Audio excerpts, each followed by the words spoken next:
This helmet cam video was filmed in Sao Paulo, Brazil earlier this week. The rider is about to have a day, but wait till you see the other guy.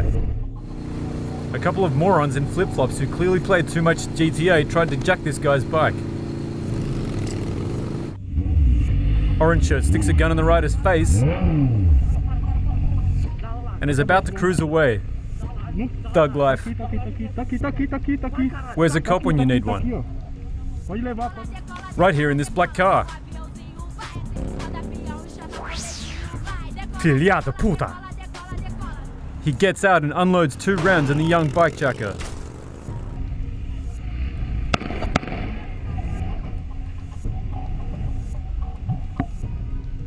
The rider can't believe his luck and thanks the officer.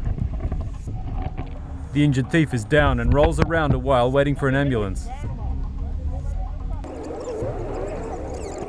The thing arrives and just kinda chills out for a while the thief lays there dying, getting yelled at by the cops.